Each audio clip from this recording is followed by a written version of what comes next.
প্রিয় দর্শক আসসালামু আলাইকুম, কেমন আছেন সবাই? আশা করি অনেক অনেক ভালো আছেন। আপনারা অনেকে বিভিন্ন সময় দাউদের ঔষধ এবং দাউদের মলমের ডোজ ও জেনেরিক নেম সম্পর্কে জানতে চেয়েছেন। তাই আজকের ভিডিওতে এই বিষয়গুলো বিস্তারিত আলোচনা করা হবে। সেজন্য আশা করি না টেনে পুরো ভিডিওটি অত্যন্ত মনোযোগ সহকারে দেখবেন। তো প্রথমে আমি দাউদের ওষুধের জেনেরিক নেম নিয়ে আলোচনা করব। যেমন গ্রিসোফালভিন, এটি বাজারে ফলসিনক্স, অপসোবিন, স্পালবিন 5 মিলিগ্রাম আকারে পাওয়া যায় এবং সিরাপ আকারেও পাওয়া যায়। এগুলো সাধারণত 5 মিলিগ্রাম দিনে 2 বার মুখে খেতে হবে।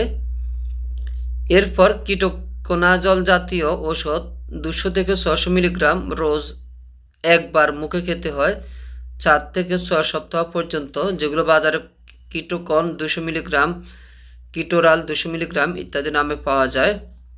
এরপর ফ্লুকোনাজল জাতীয় ওষুধ যেমন ফাঙ্গাটা, ফ্লুগাল, ফ্লুকোনাল, ফ্লুকন, ফ্লুকোডার ইত্যাদি, এগুলো সাধারণত 50 মিলিগ্রাম, 150 মিলিগ্রাম এবং 200 মিলিগ্রাম আকারে পাওয়া যায়।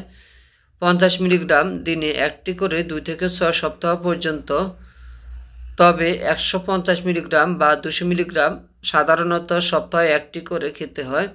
এরপর ইট্রাকোনাজল জাতীয় ওষুধ যেমন ইট্রা 100 মিলিগ্রাম, এগুলো সাধারণত দিনে 2টি করে খেতে হয়। এভাবে 1 থেকে 3 মাস পর্যন্ত খাওয়া লাগতে পারে। এরপর টারবিনাফিন জাতীয় ওষুধ যেমন টারডেক্স, এগুলো সাধারণত 250 মিলিগ্রাম দিনে একটি করে খেতে হয় 2 থেকে 12 সপ্তাহ পর্যন্ত। এখন আমরা দাউদের মলমের জেনেরিক নেম সম্পর্কে জানব। প্রথমে ক্লট্রিমাজল নিয়ে আলোচনা করব, যেটি বাজারে ফাঙ্গিন, ক্লট্রিম, নিউস্ট্রেন, ট্রাইমাজল ক্রিম ইত্যাদি নামে পাওয়া যায়। এটি সাধারণত দিনে 2 বার ব্যবহার করতে হয়, এভাবে 2 সপ্তাহ বা 14 দিন। এরপর মাইকোনাজল ক্রিম,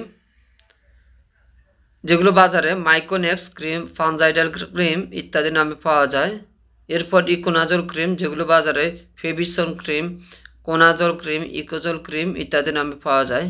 এই ক্রিমগুলো সাধারণত দিনে 2 বার করে ব্যবহার করতে হয়, এভাবে 2 সপ্তাহ বা 14 দিন পর্যন্ত। তো ভিউয়ার্স, আজকে এতটুকু। ভিডিওটি ভালো লাগলে প্লিজ অবশ্যই লাইক, কমেন্ট এবং শেয়ার করবেন। আর আপনাদের কোনো বিষয়ে জানার থাকলে সেটি কমেন্ট বক্সে লিখে জানান, আমি উত্তর দেওয়ার চেষ্টা করব। এতক্ষণ সাথে থাকার জন্য সবাইকে অসংখ্য অসংখ্য ধন্যবাদ। আল্লাহ হাফেজ।